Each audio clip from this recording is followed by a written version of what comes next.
नकली cease fire, Pakistan निकला कायल।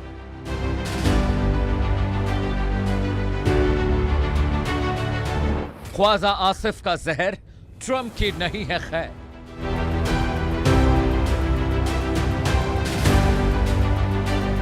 बदला है वर्ल्ड ऑर्डर, अमेरिका का डिसऑनर।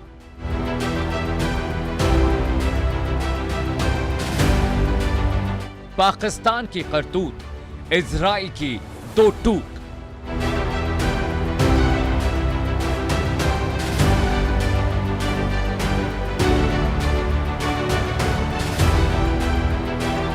इजराइल का इनकार, ट्रंप शहबाज लाचार।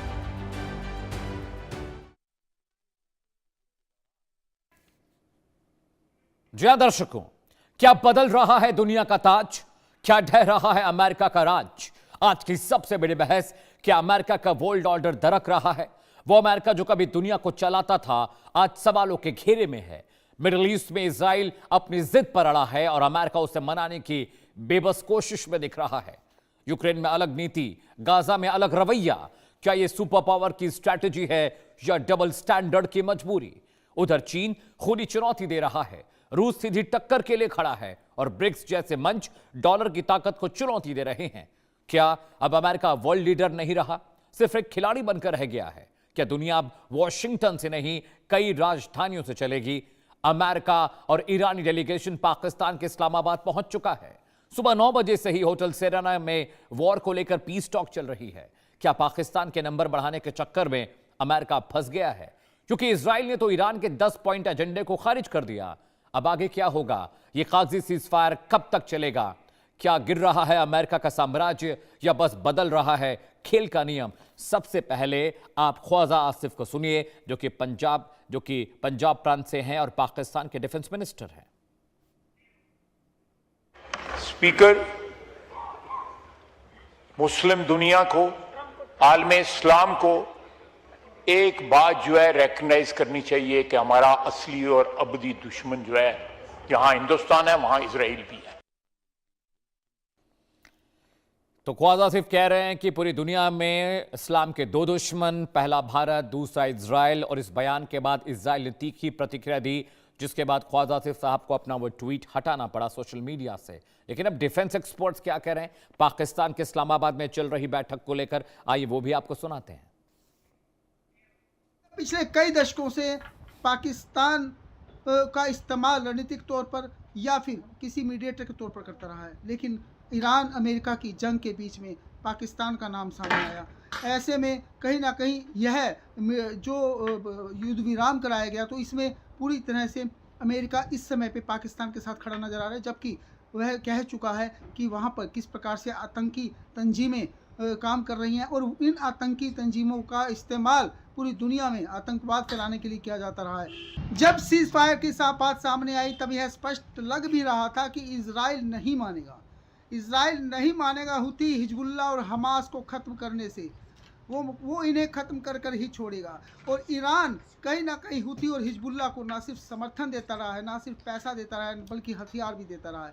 ऐसे में, और ख़ासकर बहुत बड़ा समर्थक ईरान इन संगठनों का है, तो ऐसे में इजराइल और ईरान की आपस में दोबारा ठन सकती है और ख़ासकर वो इस युद्ध विराम से पूरी तरह से अलग दिखाई दे रहा है।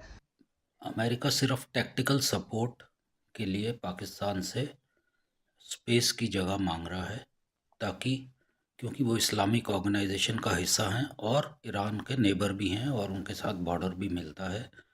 इस कारण से उन्होंने पाकिस्तान को एज मैसेंजर इन्वॉल्व किया है और उस मैसेजिंग में जो उन्होंने ईरान को मैसेज दिया, उसमें उन्होंने हिजबुल्लाह और इजराइल की फ़ाइट को भी इंक्लूड कर लिया सीज़ फायर में, जो कि ऐसा नहीं है। अमेरिका नहीं चाहता है कि इजराइल किसी वीक स्थिति में जाकर और सीज फायर करे। और इजराइल भी ऐसा ही चाहता है। जहाँ तक पाकिस्तान की बात है, वो इजराइल से बात भी नहीं कर सकता है, क्योंकि वो इजराइल को रिकॉग्नाइज ही नहीं करते हैं एक कंट्री की तरह। तो बात सब अमेरिका पर है, और अमेरिका उस इजराइल का साथ नहीं छोड़ सकता है, और ना ही उन्हें वीक स्थिति में सीज फायर के लिए कहेगा। तो अपने एक्सपर्ट्स को सुन लिया, अब आज का सवाल भी सुन लीजिए जिस पर हम चर्चा करेंगे। जी हां, सवाल नंबर 1, अमेरिका इजराइल को सीज फायर के लिए मना तो पा नहीं रहा है, तो वो कैसा सुपर पावर है? ये बड़ा सवाल। सवाल नंबर 2 आपकी टीवी स्क्रीन पर, पाकिस्तान के इस मीडिएशन में क्या सच में शांति की कोशिश है या यह सिर्फ ग्लोबल इमेज को सुधारने का खेल? सवाल नंबर 3 आपकी स्क्रीन पर जिस पर हम चर्चा करेंगे पैनल से, अगर ईरान और अमेरिका बात करने को तैयार हैं तो फिर इजराइल की ना डील को क्यों नहीं रोक रही है? इजराइल तैयार नहीं है, पीस टॉक चल रही है। सवाल नंबर 4 आपकी स्क्रीन पर, क्या यह सीज फायर बातचीत टिकाऊ शांति की शुरुआत है या सिर्फ जंग के बीच एक छोटा सा ब्रेक आगे की तैयारी के लिए? सवाल नंबर 5 आपकी स्क्रीन पर दर्शकों, क्या मिडिल ईस्ट में असली ताकत अमेरिका के हाथ में अब नहीं रही, बल्कि छोटे छोटे देशों के पास चली गई है और फैसले वो ले रहे हैं? इस पर भी हम सवाल पैनल से करेंगे। लेकिन दर्शकों, इससे पहले कि हम पैनल के पास जाएं, पूरा मुकम्मल डिटेल ग्राफिक्स आपके लिए लेकर आए हैं। आखिर बड़ा सवाल, क्या अमेरिका का दबदबा खत्म हो रहा है? एक पूरी एनालिसिस लेकर आए हैं स्क्रीन पर, वो देखिए, पढ़िए, समझिए कि जो दबदबा अमेरिका पिछले 5 दशकों से दुनिया पर जमा कर रखे हुए है, वो क्या सच में है या अब खत्म होने लगा है? जी हां, सबसे पहले आपको ग्राफिक के जरिए पूरी एनालिसिस दिखाएंगे, पूरी एनालिसिस बताएंगे, और उसके बाद आप समझ पाएंगे कि आखिर कोल्ड वॉर जो 1945 में शुरू हुआ, 1991 में खत्म हुआ, यूएसएसआर टूट गया और अमेरिका को लगा कि अब वो दुनिया का बादशाह, लेकिन अब ऐसा हो नहीं रहा है। एनालिसिस नंबर 1 आपकी स्क्रीन पर, ट्रंप की हां के बावजूद इजराइल ने लेबनान पर हमला किया। ट्रंप ने कहा हम तैयार हैं सीज फायर के, लेकिन इजराइल माना नहीं। क्या इजराइल अब अमेरिका के कंट्रोल में नहीं है? क्या इजराइल अपनी मनमानी कर रहा है? ईरान पर हमला करवा के क्या इजराइल का काम अब हो चुका है? एनालिसिस नंबर 3 आपकी स्क्रीन पर दर्शकों, जो यह बताता है कि अमेरिका का दबदबा खत्म हो रहा है। क्या इजराइल के दबाव में अमेरिका काम कर रहा है और इसी दबाव की वजह से ईरान पर हमले हुए? एनालिसिस नंबर 4, सीज फायर के लिए हो रही बैठक में इजराइल क्यों नहीं गया अगर वो इस सीज फायर के लिए रजामंद था? एनालिसिस नंबर 5, क्या पाकिस्तान को मीडिएशन मिलने के देने के चक्कर में ये अमेरिका की कोई स्ट्रेटेजी है जो बाद में पता चलेगी?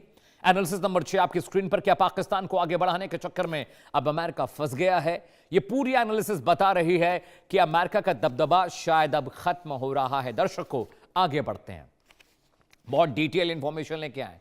पीस टॉक में कौन कौन शामिल हो रहा है? अब सुबह सेरेना होटल में इस्लामाबाद में सुबह 9 बजे से तमाम डेलीगेशन पहुंचे हैं। डिटेल बता रहे हैं कौन कौन। जेडी वेंस साहब है, वाइस प्रेसिडेंट है अमेरिका के, अमेरिकन डेलीगेशन के बारे में आपको डिटेल पहले बता दे रहे हैं। और कौन कौन पहुंचा है भाई अमेरिका की ओर से? पीस टॉक में कौन कौन शामिल हुआ है? स्टीव विटकॉफ स्पेशल प्रतिनिधि हैं, ये अमेरिकन डेलीगेशन की तस्वीर और डिटेल आपको बता रहे हैं कि कौन कौन पीस टॉक के लिए इस्लामाबाद पहुंचा है। सेरेना होटल में सुबह 9 बजे से लगातार बैठकों का दौर चल रहा है। जेरेड कुशनर सीनियर एडवाइजर हैं ट्रंप साहब के प्रशासन के, वो भी पहुंचे हुए इस्लामाबाद। इस पूरी जंग में बहुत अहम भूमिका इनकी रही है बतौर एडवाइजर। आगे कौन है भाई? ब्रैड कूपर है, आर्मी ऑफिसर हैं, स्ट्रैटेजिक अफेयर्स और आर्मी के डिप्लॉयमेंट और तमाम आर्मी के जो स्ट्रैटेजीज हैं उस पर ये काम करते हैं। आगे बढ़ते हैं, ईरानी डेलीगेशन भी पहुंचा है इस्लामाबाद। वहां से कौन कौन पहुंचा है? मोहम्मद बागेर गालिबाफ पहुंचे हैं, ये वहां के सीनेट के अध्यक्ष हैं, संसद के अध्यक्ष हैं, ये वहां पर पहुंचे हुए हैं इस्लामाबाद में पीस टॉक के लिए, जो शांति वार्ता चल रही है। उसके अलावा कौन है? अब्बास अराक्ची साहब पहुंचे, विदेश मंत्री हैं ईरान के, ये भी वहां पर पहुंचे हुए हैं। अगला नाम आपकी स्क्रीन पर आने जा रहा है मजीद तख्त खांची, उप विदेश मंत्री हैं, खांची साहब भी वहां पर पहुंचे हुए हैं। ये ईरानी डेलीगेशन की तस्वीर आपको दिखा रहे थे। दर्शकों, आगे बढ़ते हैं, पाकिस्तानी डेलीगेशन के बारे में आप जानते हैं, लेकिन तारुफ तो करा दिया जाए उनका, जिनको बीच में लाकर अमेरिका फंस चुका है। जी हां, शहबाज साहब वहां पर हैं, शहबाज शरीफ प्रधानमंत्री हैं पाकिस्तान के, जो सुबह से लगातार बैठकों में शामिल हो रहे हैं। अगला नाम field marshal army chief Asim Munir साहब का है, वो भी इस पीस टॉक का बहुत अहम हिस्सा है। इन्हें नोबेल पीस प्राइज देने की बात चल रही है। इशाक डार साहब वहां पर हैं, विदेश मंत्री हैं पाकिस्तान के, वो भी इस डेलीगेशन का हिस्सा हैं, जो इस पूरी बातचीत के दरमियान वहां मौजूद रहने वाले हैं। तस्वीर देखिए इशाक डार साहब की। इसके अलावा कौन है? आसिम मलिक साहब वहां पर हैं, नेशनल सिक्योरिटी एडवाइजर है पाकिस्तान के, एनएसए जिसे कहते हैं, वो भी वहां पर पहुंचे हुए हैं, एनएसए साहब भी हैं। और अब देखिए ये पूरा डेलीगेशन वहां पर सुबह से 9 बजे से बातचीत पे लगा हुआ है और इजराइल मानने को तैयार नहीं। वो कह रहा है कि हम जो 10 पॉइंट एजेंडा ईरान का हम नहीं मानते, लेबनान को और यमन पर हम लगातार हमला करेंगे। वर्ल्ड ऑर्डर के बदलने का तर्क हम आपको बार बार कह रहे हैं। क्या वर्ल्ड ऑर्डर बदल चुका है? क्या अमेरिका की अब नहीं चल रही है? क्या छोटे छोटे मुल्क अब अपने फैसले लेने जा रहे हैं? ये जो पूरी दुनिया को कंट्रोल करने की क्षमता पहले अमेरिका के अंदर थी, क्या वो खत्म हो गई है? तमाम वॉर का भी जिक्र मैं आपके लिए करूंगा दर्शकों, लेकिन समझने की बात है कि वर्ल्ड ऑर्डर बदलने का तर्क क्या है वो आपको बताने जा रहे हैं। अब डिटेल्ड ग्राफिक्स आपके लिए लेकर आए। क्या अमेरिका कमजोर हो रहा है? यह बहुत बड़ा सवाल है और इसके जानिब हम एक पूरा तर्क आपके लिए लेकर आए हैं। वो तर्क आपकी स्क्रीन पर हम दिखाने जा रहे हैं। पहला तर्क क्या है? अमेरिका का वर्ल्ड ऑर्डर पहले जैसा एक तरफा नहीं रहा, वो जो चाहता था वो करता था, अब वो काम नहीं हो पा रहा है। दूसरा तर्क आपके स्क्रीन पर दर्शकों, दुनिया धीरे धीरे मल्टीपोलर वर्ल्ड में तब्दील हो रही है। मल्टीपोलर और यूनिपोलर, यानी एक देश जब यूनिपोलर और बहुत सारे देश जब बहु ध्रुवीय हो गया है दुनिया का एक एक चप्पा चप्पा। तीसरा तर्क आपकी स्क्रीन पर, अमेरिका की पकड़ ढीली पड़ती दिखाई दे रही है। क्यों? अगला तर्क आपको बताएगा। चौथा तर्क आपके स्क्रीन पर, क्या अमेरिका कमजोर हो रहा है? क्या वर्ल्ड ऑर्डर बदल रहा है? इजराइल जैसे करीबी भी ट्रंप की बात नहीं मान रहे हैं। ट्रंप साहब ने कहा हम बातचीत के लिए तैयार हैं, cease fire is okay, but वहां पर लेबनान में इतने लोगों को मार दिया इजराइल ने, यमन में हमले हो रहे हैं, हूती हिजबुल्लाह पर लगातार हमले हो रहे हैं। पांचवां तर्क आपकी स्क्रीन पर, गल्फ और अफ्रीकन और एशियन जो देश हैं वो अब खुद फैसले ले रहे हैं, वो किसी बड़ी ताकत दुनिया के बड़े मुल्कों के दबाव में नहीं आ रहे हैं। छठवां बहुत इंपॉर्टेंट तर्क है जो आपकी स्क्रीन पर आने जा रहा है, अमेरिका डिक्टेट्स से अमेरिका नेगोशिएट्स की तरफ अब बढ़ चुके हैं। जी हां, अगला तर्क आपकी स्क्रीन पर, ग्लोबल साउथ का आत्मविश्वास लगातार बढ़ता जा रहा है। अमेरिका डिक्टेट्स से अमेरिका नेगोशिएट की तरफ वाला जो मामला था अब वो कमजोर पड़ता जा रहा है। आगे बढ़ते हैं दर्शकों, आठवां तर्क आपकी स्क्रीन पर आने जा रहा है। छठवां सातवां आपने देख लिया, आठवां तर्क क्या है? भारत, सऊदी अरब, तुर्की अब बैलेंस पॉलिटिक्स कर रहे हैं। अब उन्हें पता है कि क्या करना है क्या नहीं करना है। किसी के दबाव में आकर फैसले भी ये मुल्क नहीं ले रहे हैं, जो ये बताता है कि अमेरिका का तर्क और अमेरिका की शक्ति, अमेरिका का जो कंट्रोल है पूरी दुनिया से, अब वो कमजोर होता जा रहा है। आगे बढ़ते हैं। दोस्त दोस्त ना रहा, ये बहुत डिटेल इंफॉर्मेशन मैं आपके लिए लेकर आऊं। आपको पता है कि सऊदी अरब और अमेरिका बहुत अच्छे दोस्त हैं, लेकिन अमेरिका से नहीं, सऊदी अरब ने तुर्की से डील कर ली। एक बहुत बड़ी डिफेंस डील हुई है, उसकी इंफॉर्मेशन आपसे साझा कर रहा हूं। इन्फो नंबर 1 आपकी स्क्रीन पर है। सऊदी अरब ने अमेरिका की बजाय तुर्की से डिफेंस डील कर ली है। ये सुनते ही आग बबूला हो गए ट्रंप साहब। उन्हें लग रहा था कि F-सीरीज की फाइटर जेट्स सऊदी खरीदेगा। तुर्की से 100 फाइटर जेट खरीदने के लिए सऊदी अरब ने डील की है, उनके साथ उनका अग्रीमेंट हुआ है। तीसरी इंफॉर्मेशन आपकी स्क्रीन पर आ रही जो बताती है कि अब अमेरिका की चल नहीं रही है दोस्तों गल्फ में भी। सऊदी अरब के अमेरिका F-35 खरीदने की उम्मीद थी कि सऊदी अरब अमेरिका का F-35 विमान खरीदेगा, लेकिन भाई ये डील हो नहीं पाई है। अगली इंफॉर्मेशन नंबर 4, सऊदी अरब तुर्की के 5वीं पीढ़ी के फाइटर जेट खरीदने जा रहा है। यानी अमेरिका से नो डील, उस अमेरिका के साथ जो बहुत करीबी दोस्त था, जिसने वादा किया था कि सऊदी पर हमला होगा तो अमेरिका उसे बचाएगा। इन्फो नंबर 5, सऊदी अरब कान फाइटर जेट प्रोग्राम का हिस्सा बन चुका है, वही कान फाइटर जेट प्रोग्राम जिसे तुर्की डेवलप कर रहा है। इन्फो नंबर 6 आपकी स्क्रीन पर आने जा रहा है। कैसे अमेरिका को ठेंगा दिखाया सऊदी अरब ने, यह आपको मैं बता और समझा रहा हूं। अगला इंफॉर्मेशन आपकी स्क्रीन पर आने जा रहा है। इन्फो नंबर 6, कान तुर्की का 5वीं यानी 5th जनरेशन का स्टेल्थ फाइटर जेट है, जिसके प्रोग्राम का हिस्सा अब तुर्की है। और देखिए, समझने की बात यह भी है कि कितना इंपॉर्टेंट ये डील कितनी इंपॉर्टेंट है कि अब वहां पर जो सौदा F-35 का अमेरिका के साथ होना था अब वो नहीं हो रहा है, और जो तुर्की है और सऊदी अरब के बीच अब समझौता हुआ है कान फाइटर जेट खरीदने का। दर्शकों आगे बढ़ते हैं। जी हां, डील से अमेरिकी राष्ट्रपति डोनाल्ड ट्रंप नाराज हैं, बहुत ज्यादा नाराज हैं, और इतने नाराज हैं कि अब उन्होंने इस बात को लेकर वहां पर कम्युनिकेशन भी किया है। ख्वाजा सिर्फ के जरिए बोल क्या है, एक बड़ा बयान है ख्वाजा साहब का, वो भी सुन लीजिएगा। उन्होंने कहा इस्लामी दुनिया को दुश्मनों को साफ तौर पर पहचान लेना चाहिए। इस्लामी दुनिया के दुश्मन कौन है? मुस्लिमों का बहुत स्पष्ट दुश्मन भारत और इजराइल है। वो कह रहे हैं कि जो इस्लाम का सबसे बड़ा दुश्मन दुनिया में कौन है? इजराइल और भारत है। वो आगे कहते हैं, बयान नंबर 3, शांति को बढ़ावा देने में पाकिस्तान अपनी भूमिका निभा रहा है। किस तरह की शांति पाकिस्तान कर रहा है? आतंकवाद को पाल रहा है, पोस रहा है, या ईसाई के साथ मिलकर भारत के खिलाफ साजिशें कर रहा है। ये शांति वाला मामला है। बयान नंबर 4 आपकी स्क्रीन पर, इस्लाम शांति और सुलह का पक्षधर है। यह बात बहुत देर से समझ में आई ख्वाजा आसिफ साहब को, पहले आ जाती तो बेहतर होता। बयान नंबर 5 आपकी स्क्रीन पर दर्शकों, इजराइल के खतरे को कम करके नहीं आंकना चाहिए, यानी पाकिस्तान ये नैरेटिव बता और समझा रहा है कि पूरी दुनिया में इस्लाम के दो बड़े दुश्मन हैं, वो कौन कौन है? भारत और इजराइल। आगे बढ़ते हैं। ईरान अमेरिका सीज फायर को लेकर एक सबक भारत ने भी सीखा है दर्शकों। वो क्या सबक है? 4 बड़े सबक भारत ने सीखे हैं। सबक नंबर 1 क्या है? गल्फ देशों पर निर्भरता कम करना बहुत जरूरी है। यह सबक भारत के लिए है। सबक नंबर 2 आपकी स्क्रीन पर आने जा रहा है दर्शकों, विदेशी हथियारों से आगे सोचने का वक्त है, यानी आत्मनिर्भरता जरूरी है। आप कब तक विदेशी हथियारों के भरोसे जंग लड़ते रहेंगे? सबक नंबर 3 आपकी स्क्रीन पर दर्शकों, ग्लोबल झटकों से बचाव की तैयारी बहुत जरूरी है। हालांकि बहुत हद तक भारत ने इसे किया भी है, लेकिन तैयारी बहुत मुकम्मल नहीं थी। सबक नंबर 4 आपकी स्क्रीन पर आने जा रहा है दर्शकों, जी हां, डिप्लोमेटिक बैलेंस पर ध्यान रखना बहुत जरूरी है। यानी डिप्लोमेटिक जो बैलेंस है उसमें भारत को बहुत सख्ती से, मजबूती से अपना पक्ष रखने की जरूरत है। हालांकि प्रधानमंत्री नरेंद्र मोदी ने और उनकी टीम ने बिल्कुल कोशिश की ताकि सब चीजें बेहतर तरीके से, करीने से हो जाएं, और वो होता दिख भी रहा है। चलिए, एक बड़ा पैनल मेरे साथ जुड़ रहा है, स्वागत कीजिए अरविंद सिंह तेजावत साहब का। विदेशी मामलों के जानकार हैं, फॉरेन अफेयर्स एक्सपर्ट हैं। सर बहुत बहुत आपका स्वागत है, बहुत शुक्रिया आपने वक्त निकाला। डॉक्टर रवि गोडसे अमेरिका से जुड़ रहे हैं, गोडसे साहब आपका भी बहुत बहुत स्वागत है। वजिया सईद मेरे साथ हैं, डिफेंस एनालिस्ट हैं, पाकिस्तान से लाइव जुड़े हैं, आपका बहुत बहुत स्वागत है वजिया जी। इसके अलावा मौलाना जॉन आब्दी साहब आपको तस्वीरों में दिखाई दे रहे हैं, ईरान से लाइव जुड़े हैं, आपका भी बहुत बहुत खैर मकदम है, स्वागत है। सबसे पहले वजिया, मैं आपके पास आ रहा हूँ। बहुत क्रूशियल इस समय मोमेंट चल रहा है पाकिस्तान के लिए।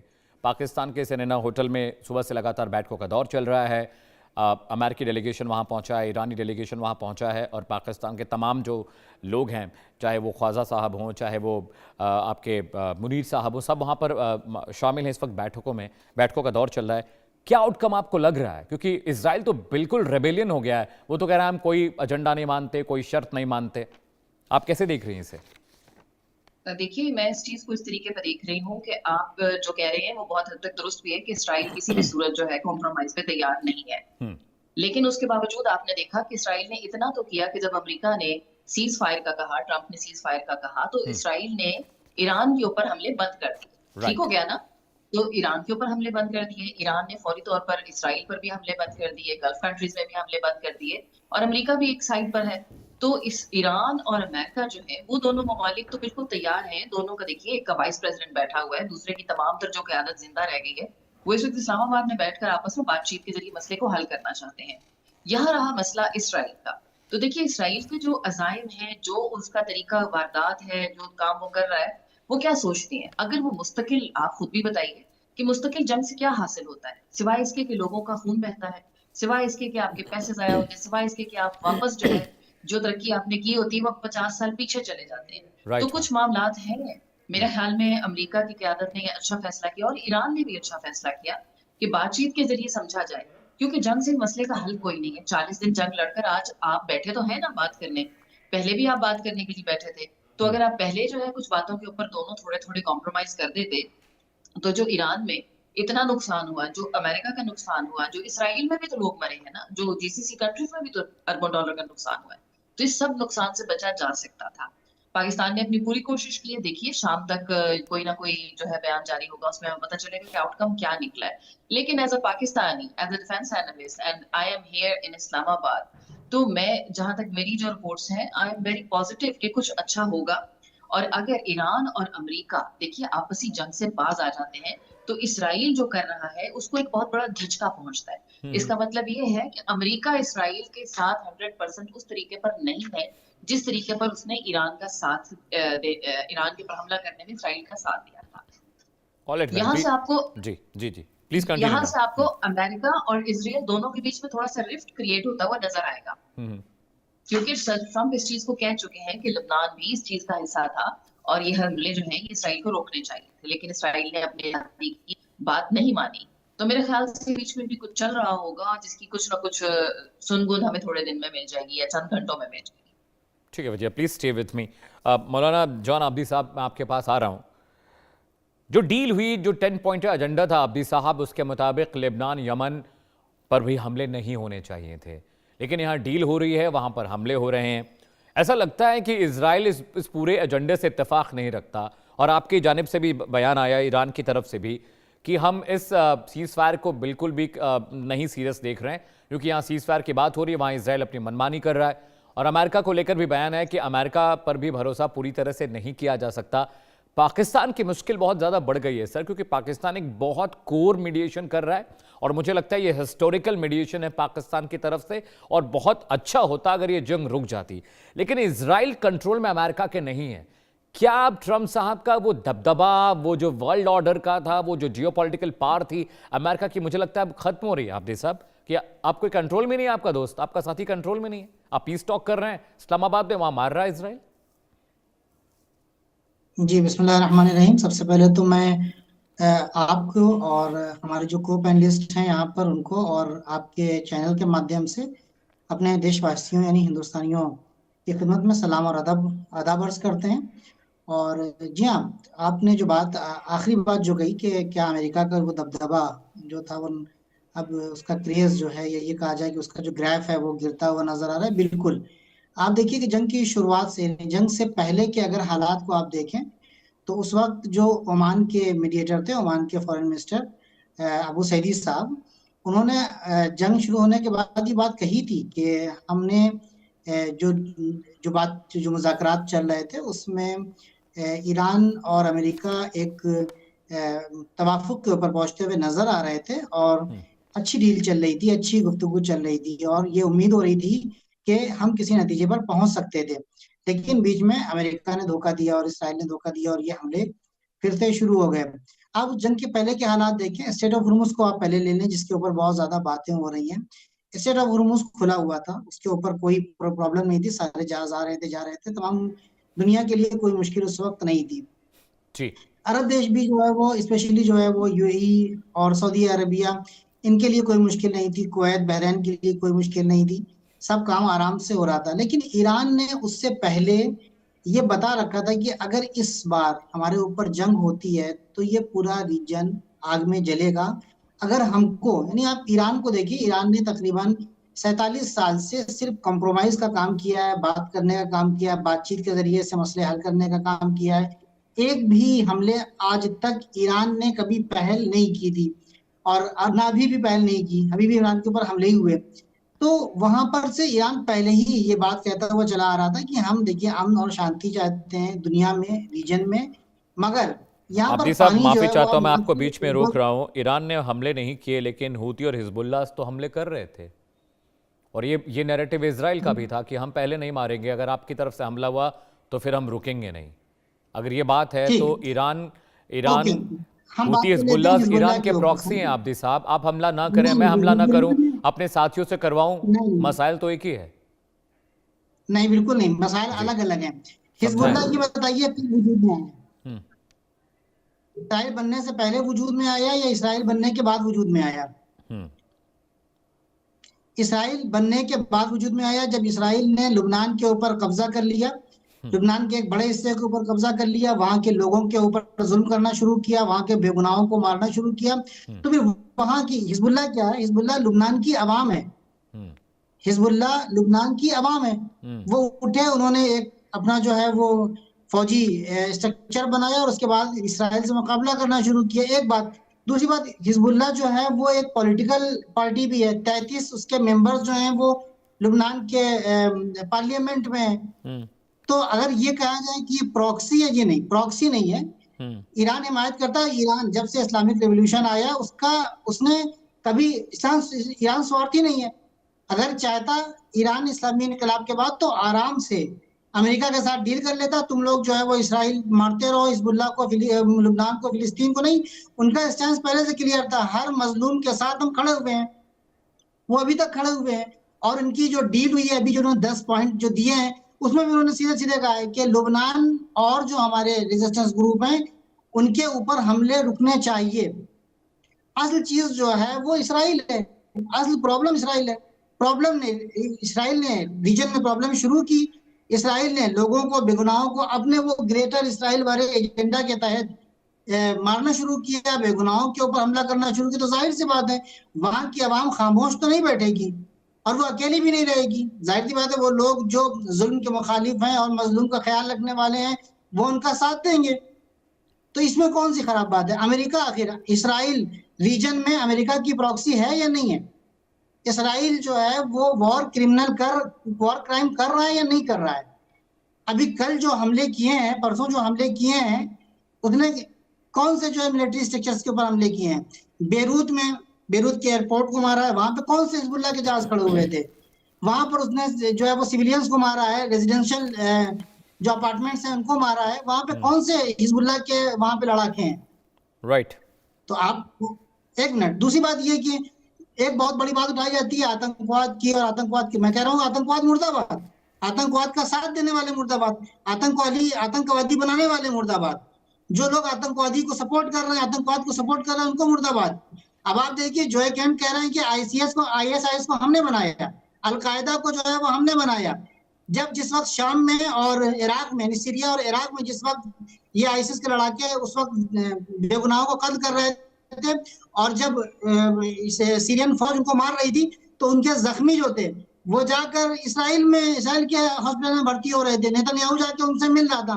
तो अभी क्यों नहीं पब्लिक कह रही है, क्यों दुनिया नहीं कह रही, क्यों आप लोग मीडिया नहीं कह रहा है कि इसराइल आतंकवाद है, आतंकवाद को सपोर्ट करने वाला है? क्यों नहीं जो है वो इसराइल मुर्दाबाद, ये नारे क्यों नहीं लगाए जा रहे हैं? क्योंकि इसराइल तो ये काम कर रहा है और अमेरिका को उसका पूरा सपोर्ट है। ऑलराइट अब्दी साहब, जब प्लीज भी स्टे बात विद मी। हिजबुल्लाह की, हमास की आती है, ईरान की तरफ ही क्यों आती है बात? जी, अगर ऐसा है तो बराबर बैलेंस बराबर होना चाहिए ना। आखिर बिल्कुल। हमें किस बात का खौफ है? ठीक है। आखिर मीडिया को किस बात का डर है भाई कि वो कहे कि इसराइल मुर्दाबाद, इसराइल जो है वो टेररिस्ट है, वो टेररिस्ट का साथ देने वाला है, ऑलराइट अब्दी साहब, terrorist group point taken, please stay with me, point taken. इससे पहले कि मैं गोडसे साहब के पास जाऊं, अमेरिका से जुड़े हुए हैं, अरविंद सर मैं आपके पास आ रहा हूं। दो चीज़ें हैं, जैसा कि वजीहा भी कह रही हैं कि उनको इस बात का बहुत बहुत बहुत she is very positive about this meeting जो वहाँ चल रही है, और हम सब भी चाहते हैं कि कुछ कुछ बेहतर निकले इस मीटिंग से। लेकिन ट्रम्प साहब को ऐसा लग रहा था कि पाकिस्तान को आगे करने के चक्कर में, पाकिस्तान के नंबर बढ़ाने के चक्कर में तो ट्रम्प साहब फंस गए। दूसरा, आपके कंट्रोल में इजराइल नहीं है। जो अब्दी साहब जो बातें कह रहे हैं उनका अपना जो तर्क है वो डिफरेंट प्लेटफॉर्म पर है, लेकिन वो उनका अपना तर्क है। क्या अब अमेरिका की बिल्कुल नहीं चल रही है तेजावत साहब? क्या अमेरिका वर्ल्ड लीडर बनने के चक्कर में अपना पैर हाथ सब कुछ फंसा चुका है? ईरान के सामने अब वो फंस गया है। ये एक तरह का सीज फायर नहीं था, एक तरह का सरेंडर था अमेरिका का, जो मुझे अभी तक समझ में आ रहा जो नैरेटिव चल रहा है। आप कैसे देख रहे हैं तेजावत साहब? आशीष साहब, बिल्कुल मैं वैसे ही देख रहा हूँ जैसा आप देख रहे हैं। पहली बात तो मैं इसको सीज फायर मानता नहीं हूँ, कारण ये कि ये एक स्ट्रेटेजिक पॉज है। और इसमें जो चीजें थी, ईरान तो पहले भी इनकी नहीं मानता था, और दुनिया का एक बड़ा हिस्सा अमेरिका की पहले भी नहीं मानता था। उनको मनवाने के लिए अमेरिका ने एक के बाद एक रिजिम चेंज करना शुरू किया, और उसे ये लगने लगा कि वह बहुत ही पूरी दुनिया को कंट्रोल कर सकता है। पर उसकी ये रथ यात्रा यहाँ वेस्ट एशिया में आके रुक गई, और अब 2000 लोगों को मारने के बाद, और गाजा में एक बड़ी संख्या में 70-80 हजार लोगों को मारने के बाद, अब अमेरिका कह रहा है कि सीज फायर चाहिए। क्योंकि ये लड़ाई जो चाहे वो गाजा में चल रही थी, या हिजबुल्लाह में जो ये अटैक कर रहे हैं, या हुतीज वगैरह का जो मसला है इसराइल का, और इन सारी ही चीजों में जो अमेरिका खुद पड़ा, उन सब का कहाँ सॉल्यूशन है? मतलब किस सीज फायर की बात कर रहे हैं?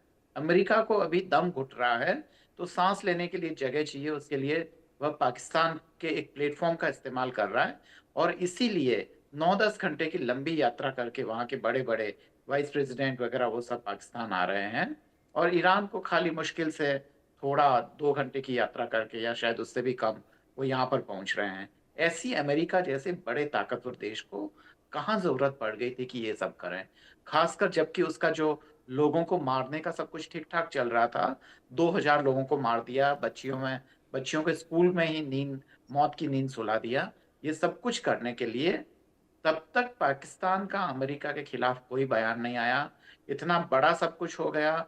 वो जो गाजा पीस प्लान बना रहा है, उसने पाकिस्तान की मौन सहमति है, और उसके लिए, उससे बचने के लिए, ताकि पाकिस्तानी अवाम में एक खास तरीके का विद्रोह पैदा ना हो, वो रास्ते खोज रहा है, और अमेरिका का हर तरीके से साथ दे रहा है उन सारी चीजों में जहां मुस्लिम बड़ी संख्या में मारे जा रहे हैं, और उसको मारने वाले लोग अमेरिकन और इजरायली लोग हैं।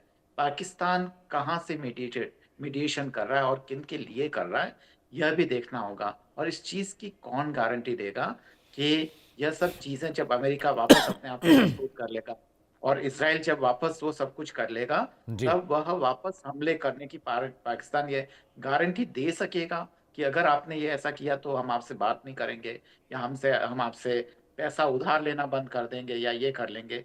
ये सब कुछ पाकिस्तान ने नहीं कहा है।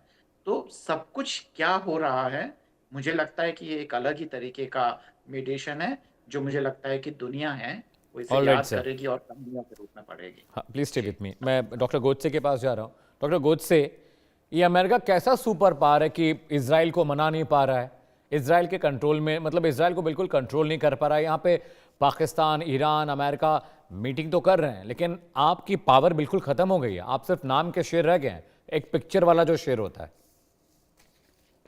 आपका में जो पूरे मीडिया का नैरेटिव चल रहा है ना कि अमेरिका कमज़ोर है, उसको अभी 1 मिनट में ख़त्म कर देते हैं। एक मैं ऐसा सवाल पूछता हूँ, कोई जवाब नहीं दे पाएगा, ठंडे दिमाग से सोचो। वो सवाल पूछने के पहले मैं 2 क्विकली फैक्ट चेक करूंगा।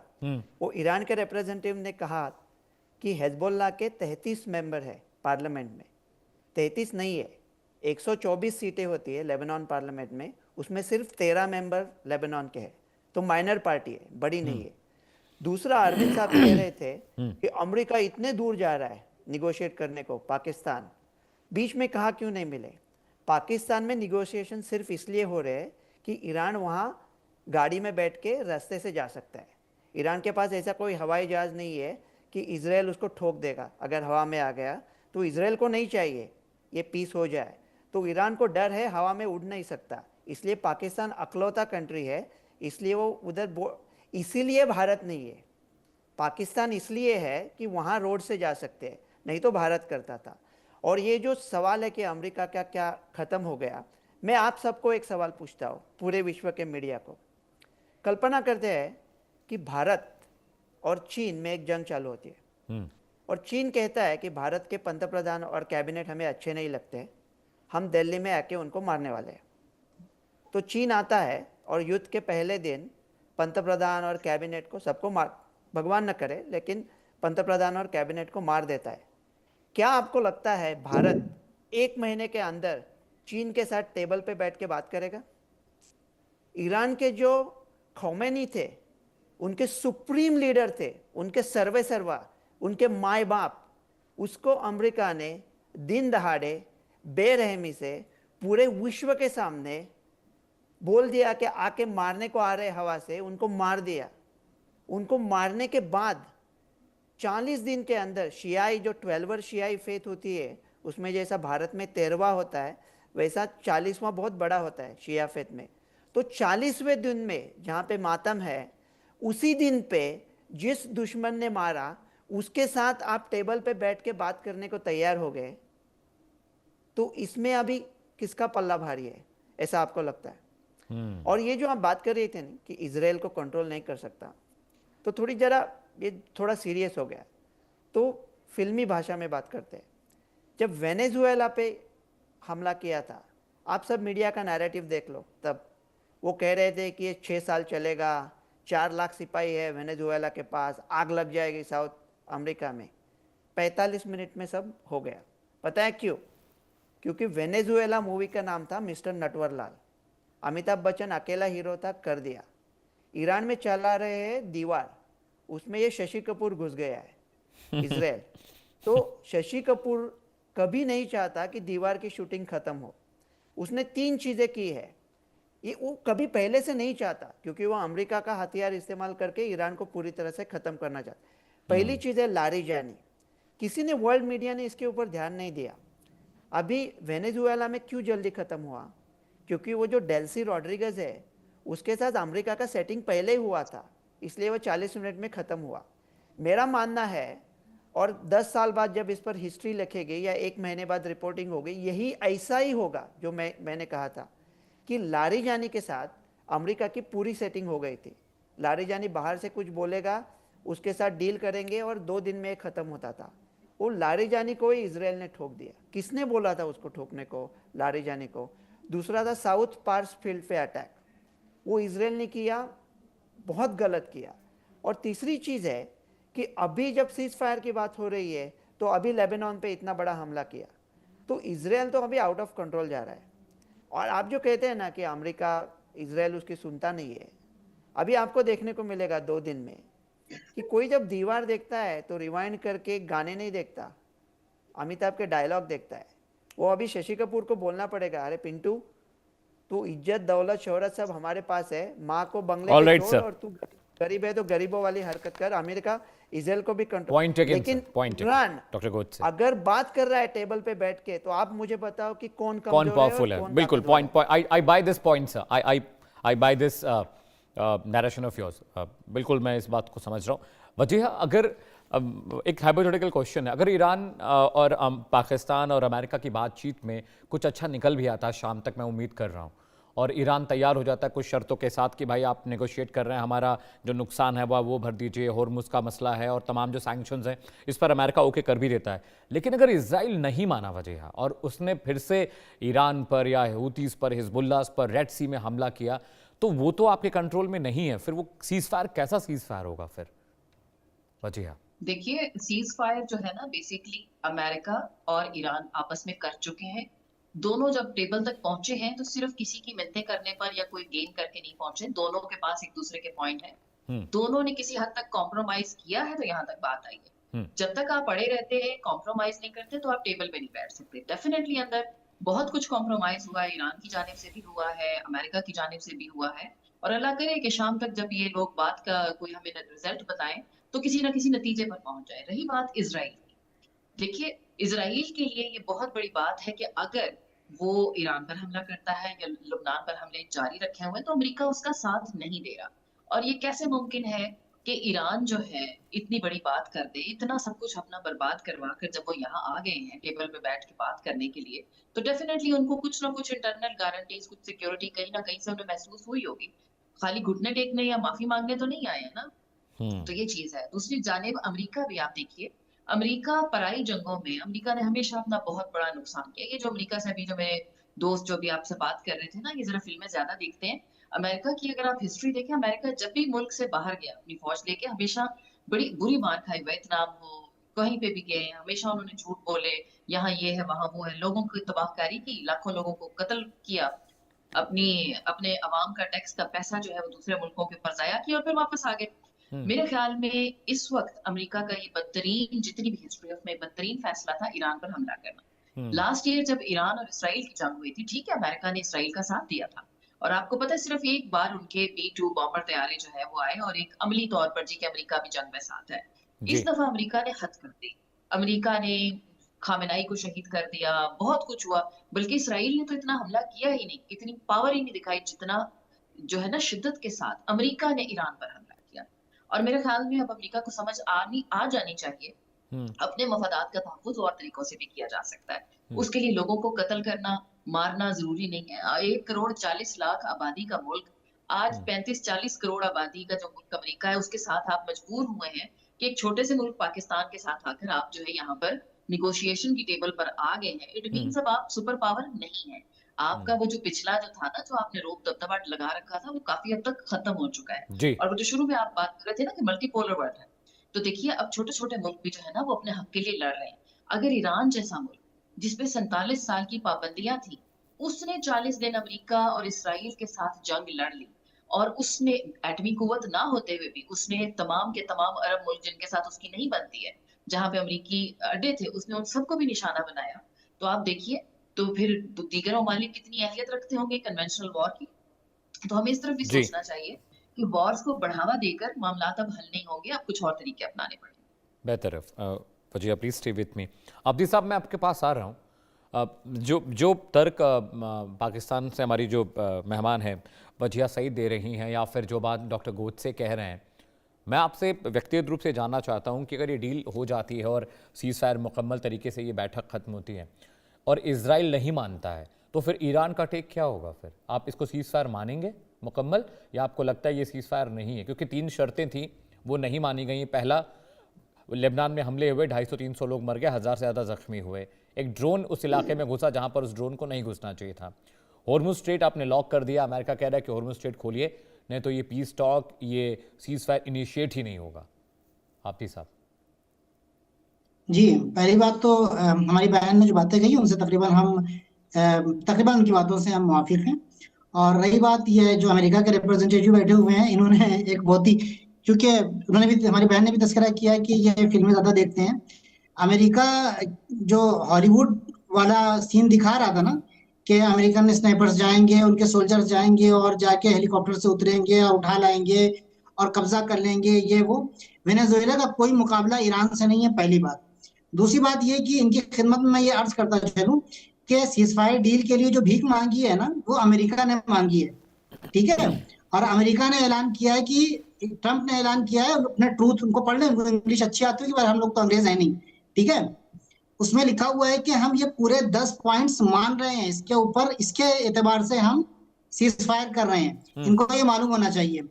दूसरी बात ये कि 40 दिन के बाद अमेरिका ने घुटने टेके हैं, ईरान ने घुटने नहीं टेके हैं। ईरान के पास बीच जंग से एक बार नहीं, कई मर्तबा ट्रंप ने अपने पॉइंट्स भिजवाए हैं, दरखास्त करवाई है कि आइए सीज फायर कर लें। ईरान ने हर बार कहा है कि हम अपने शराइत के ऊपर, अपनी कंडीशंस के ऊपर सीज फायर करेंगे। और ईरान ने सीज फायर भी, अभी जो सुप्रीम लीडर का जो बयान आया है नेशनल सिक्योरिटी काउंसिल के थ्रू, उन्होंने ये कहा है कि हमने सीज फायर नहीं किया है, ये सीज फायर ईरान की तरफ से नहीं हुआ है, ईरान ने शिफ्ट किया है मैदान जंग को, एक बात। दूसरी बात ये कि बड़े सुपर पावर थे, बड़े सब कुछ थे, तुम्हारे 17 बेसेस जो हैं वो 17 में से 13 बेसेस तबाह हो चुके हैं, तुम घुटने पर आ चुके हो, कुछ कर नहीं सकते हो। उसके बाद जो खाड़ी देश हैं, इनसे ईरान ने साफ तौर पे कहा है कि हमारा आपसे कोई जंग नहीं है, हमारी आपसे कोई लड़ाई नहीं है, आप तो हमारे दोस्त हैं, आप तो हमारे घर के लोग हैं। चूंकि आपने अपनी जमीन के ऊपर हमारे दुश्मन को पनाह दी, हमारे दुश्मन के बेसेस बनाए, अपनी जमीन और अपनी फजा और अपने स्पेस जो है वो खोले उसके लिए, लिहाजा हम उसको तबाह बर्बाद कर रहे हैं, और जहां जहां भी उसके इंटरेस्ट हैं हम उसको तबाह बर्बाद कर रहे हैं। ये हो गई एक बात सर। दूसरी बात ये कि अगर डील नहीं होती है, डील हो चुकी है, उसने एक्सेप्ट कर लिया है, अभी ईरान के पर्सपेक्टिव से वहां पर जो बात होगी वो डील के ऊपर नहीं होगी, वहां बात होगी कि इसकी डिटेल्स क्या है, आप कितने दिन में यहाँ से खाली करके जाने वाले हैं, आप कितने दिन में हमारा कंपनसेशन देने वाले हैं। ये सारी बातों पे जो ईरान का पर्सपेक्टिव है वो ये है। फर्ज कीजिए कि ये बातें नहीं हो पाती हैं, तो इसराइल का क्या होगा? इसराइल को बुरी तरीके से ईरान ने मारा है और वो मारता रहेगा, और जब तक वो इसराइल को घुटने नहीं टेकवा देगा तब तक ईरान चुप नहीं बैठेगा। ये ईरान का क्लियर स्टेंस है। अब मैं आपकी खिदमत में ये अर्ज करूं कि अभी तक ईरान खामोश क्यों है? ईरान पाबंद है। जब एक मरतबा उसने पाकिस्तान को जबान दे दी, पाकिस्तान की बात मान ली, शहबाज शरीफ ने और आसिम मुनीर साहब ने ईरान से रिक्वेस्ट की कि आप हमारी बात, आप देखिए वो ट्वीट्स देखिए लोगों के, कि हम ये जो है वो आपका प्रपोजल माना जा रहा है, आप आके बात कर लीजिए। अब जब उन्होंने कहा कि आप हमारे एहतराम में ये बात कर लीजिए, हम भाईचारे के उन्वान से आपसे कह रहे हैं, मैं बहुत ही देसी जबान में आपकी खिदमत में अर्ज कर रहा हूँ सर, ठीक है। तो फिर ईरान ने कहा ठीक है, ओके। अभी भी कल रात में जो सुप्रीम लीडर का आगा मुश्तबा खामनाई का जो मैसेज आया है 40वें के उन्वान से, अयतुल्लाह खामनाई, शहीद अयतुल्लाह खामनाई के, उसमें उन्होंने कहा है कि हमने यहाँ पर सुकूत और खामोशी अख्तियार की है, मैदान जंग अभी भी खुला हुआ है, जंग हो रही है हमारी तरफ से और हम अलर्ट हैं। और हमने जिस तरीके से अभी तक हमने अमेरिका की जो है, अमेरिका घुटने पे लाए हैं, आइंदा अगर इस तरह की कोई गलती कर रहा है अमेरिका तो हम उसको छोड़ेंगे नहीं। और जहां तक इसराइल की बात है, तो इसराइल के ऊपर वैसे ही हमले होंगे, बहुत तगड़े हमले होंगे। और अगर फिर अमेरिका इसराइल का साथ देता है तो इसराइल के सारे जो इंटरेस्ट हैं उसको बर्बाद करेगा ईरान, और इसके लिए वो तैयार है मुकम्मल तौर पे। ईरान ने पहले कह दिया है कि इस बार जो है वो हम किसी किस्म की नरमी बरतने वाले नहीं है। लेकिन जाहिर सी बात है, डिप्लोमेसी है, बातचीत की राहें पहले से खुली हुई थी, तुमने बंद की थी बातचीत की राहें, हम तो अभी भी खुले हुए थे। लेकिन अब जब भी जो बात भी, जो डील भी होगी वो हमारी शर्तों पे होगी, और जिन शर्तों को हमने दिए बगैर उसके हम पीछे ज्यादा वक्त अब्दी साहब मेरे पास नहीं बचा, माफी चाहता हूँ, मैं आपको बीच में रोक रहा हूँ। डॉक्टर गोद से ये आपका काउंटर है कि अमेरिका ने ये सीज फायर मांगा था, ईरान नहीं झुका उसके सामने। डॉक्टर गोद से क्विकली पहले कहूँगा कि पाकिस्तान की कह रहे कि मैं बॉलीवुड की फिल्में बहुत देखता हूँ, पूरा पाकिस्तान भी देखता है ना बॉलीवुड की फिल्में। आज़ादी को आपके 80 साल हो गए, एक पाकिस्तानी फिल्म का नाम बताओ जो इंडियन लोगों ने देखी है? नहीं, ठीक है, दूसरा जो मौलाना साहब कह रहे थे युद्ध के बारे में, मुझे पता नहीं वो कौन से युद्ध की बात कर रहे हैं। उन्होंने कोई नया वीडियो गेम बनाया है क्या? ईरान यूएस में अमेरिका ने घुटने टेके, ऐसा लग रहा है, क्योंकि वो पैरों के नाप ले रहा है ताकि बेड़िया डाले, जैसा मदुरो को उठाया था, IRGC को उठा के लेके जाएंगे। ये जो आप जो बोल रहे हैं अमेरिका ने घुटने टेक दिए, मैं एक सवाल पूछता हूँ वापस, तो पूरा मीडिया का नैरेटिव चेंज हो जाएगा। अमेरिका का जो एयरमैन गिरा था इस्फहान में, अकेला, घायल, घातक, 48 घंटा, वो 9 करोड़ ईरानियों के बीच में एक अमेरिका का आदमी था। 48 घंटा पता था एग्जैक्टली GPS से कि ईरान को कहाँ है वो आदमी। और अमेरिका 600 लोग और 16 प्लेन लेके आया, 160 प्लेन, 600 लोग आया, उन सबको मार सकता था ईरान के सामने 48 घंटे बाद उसको उठा के लेके गया आराम से, कुछ भी। ये देख ली पावर, ये पावर आपके खुद के देश में एक आदमी अकेला 48 घंटे तक है और आप उसका बाल भी नहीं बांका कर सकते। ये आपकी पावर है। अरे घुटने नहीं टेके, सीज फायर सिर्फ इसलिए मांगा है कि इंश्योरेंस के दाम बढ़ा के रखे हैं, तो ऑयल का प्राइस बढ़ गया है, नवंबर में हमारा इलेक्शन आ रहा है, इसलिए सीज फायर की बात हो रही है। अगर सीज फायर नहीं होता हमको क्या फर्क पड़ता है? अमेरिका हवा से बॉम्ब डालता रहेगा। अगर ये गलत है या सही है वो छोड़ दो आप। मतलब मुझे पता ही नहीं चल रहा था ये क्या। आप शायद इंडिया के यूट्यूब चैनल बहुत ज़्यादा देखते हो, तो वो मुझे नैरेटिव समझ में नहीं आ रहा है। और ये जो बात कर रहे हैं कि जहाँ पे भी अमेरिका गया, वो मेरी पाकिस्तानी बहना है, उनके साथ सहमत हूँ कि उन्होंने कहा कि अमेरिका जहाँ जहाँ भी गया विश्व में, लेकिन जैसा पहले शो में हमने सवाल उठाया था कि 50 साल बाद देखो ना क्या हुआ। चाइना का हेल्प किसने किया था जापान के खिलाफ? USSR को जर्मनी से किसने बचाया था? जर्मनी को USSR से किसने बचाया था दूसरे विश्व युद्ध के बाद? कोरिया का बिल्डअप किसने किया था? जापान का बिल्डअप किसने किया था? वियतनाम का सबसे बड़ा अच्छा दोस्त कौन है 50 साल बाद? हिस्ट्री विक्टर लिखते हैं। हिस्ट्री ऐसा नहीं कि जो मन में आया बोल दिया, यूट्यूब पर डाल दिया। और यूट्यूब भी अमेरिका का है, चाहे तो अमेरिका बंद कर सकता है। गूगल बंद, यूट्यूब बंद, इंस्टा बंद, मेटा बंद, एक्स बंद, तो फिर व्हाट्सएप बंद। फिर ईरान कहाँ बात करेगा? तस्नीम पे, फार्स पे वो 5 लोग भी नहीं देखते बाहर, ईरान में 2 लोग देखते हैं। ठीक है डॉक्टर गोद से अब्दी साहब, मैं आपको सिर्फ 50 सेकंड दे रहा हूं क्योंकि मुझे अभी तेजावत साहब का कंक्लूजन लेना है। ठीक है अब्दी साहब, 50 सेकंड्स टू यू सर। पहली बात तो हमारे गोडसे साहब ने कहा है कि अमेरिका के जो वो गिरे थे वहां पे, फाइटर जेट्स के जो पायलट्स गिरे थे उनको अमेरिका बचा ले गया, कोई तस्वीर नहीं आई है। दूसरी बात जो है, सुपर पावर होने का दावा ईरान ने नहीं किया है, अमेरिका ने किया है। तीसरी बात ये है कि 2 लोगों को बचाने के लिए कितने फाइटर जेट्स आए, कितने जो है ब्लैक हॉक आए, कितने हेलीकॉप्टर्स आए। 2 लोगों को बचाने के लिए 50 लोगों की बलि देना जरूरी नहीं होता है। ईरान ने बता दिया कि तुम सुपर पावर हो, तुम्हारे ब्लैक हॉक्स, तुम्हारे फाइटर जेट्स, तुम्हारे ड्रोन्स 14 गिरा दिए, ध्वस्त कर दिया, मलबा आपके सामने है, वीडियो आपके सामने है। तीसरी बात यह है कि अमेरिका जो सुपर पावर होने का दावा कर रहा है, 2 तरीके से सुपर पावर होते हैं। एक, जब हमला किया जाए तो आपके हमले से पूरा वो जगह, दुश्मन की जमीन, टेरिटरी जो है वो ध्वस्त हो जाए। ईरान ध्वस्त नहीं हुआ है। ईरान ने जो है उनके फाइटर जेट्स गिराए हैं, ईरान ने F-35 गिराया है, ईरान ने F-15 गिराया है, ईरान ने F-16 गिराया है, ईरान ने मेरे 50 सेकंड में सर अभी। तो कहने का मतलब यहाँ पर यह है कि अमेरिका घुटने टेकने पर मजबूर हुआ इस डील में। और ये साहब सिर्फ हॉलीवुड देखते हैं, हम तो यूट्यूब चैनल देखते हैं, ये हॉलीवुड। ठीक है अब्दी साहब, point taken. Your 50 second is over.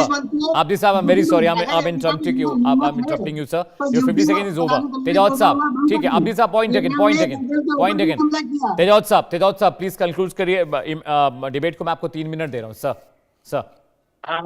देखिए, ये तो तय है कि दरअसल जो डेस्परेशन था वो यूनाइटेड स्टेट की तरफ था, और इसीलिए जो वहाँ के प्रेसिडेंट ट्रम्प साहब है उन्होंने सबसे पहले ट्वीट करके सीज फायर की घोषणा की थी। और ये इसलिए भी था कि हॉर्मुज जो पहले खुला हुआ था वह बंद हो गया है। जो पूरा इंटरनेशनल ट्रेड और प्रेशर था वो प्रेसिडेंट ट्रम्प पर था, और इसको वाइंड अप करना था, क्योंकि कांग्रेस से अभी उन्हें परमिशन मिली नहीं है इस लड़ाई के लिए। पैसा कहाँ से आएगा कांग्रेस अगर उसको सैंक्शन नहीं करेगी तो। यह तमाम चीजें थी। खुद अमेरिका में जो प्रेसिडेंट ट्रम्प का ये डिसीजन था उनके खिलाफ बोल रहे हैं, और यहाँ तक कि खुद रिपब्लिकन्स बोल रहे हैं। तो उन सब लोगों ने कहा है, और मुझे लगता है कि ये पूरी की पूरी जो लड़ाई है वो यूनाइटेड स्टेट के फायदे में तो नहीं है। और उसका एक बहुत बड़ा जो पार्टी है इजराइल, वह अभी भी कोई भी शर्त मानने के लिए तैयार नहीं है। इसलिए ये सीज फायर कितना टिकेगा, अमेरिका केवल एक रास्ता ढूंढ रहा है यहाँ से अपने आप को बचा के ले जाने का।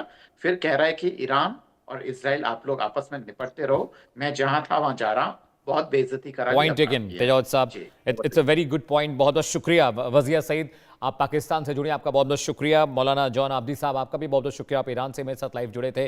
Doctor Godse, thank you so much for joining us from America. और तेजावत साहब, आपका भी बहुत बहुत शुक्रिया। देश के सवाल में रुक रहे हैं थोड़े से ब्रेक के लिए, लेकिन ब्रेक के बाद भी इंडिया न्यूज़ पर खबरों का सिलसिला मुसलसल लगातार जारी है। Presented by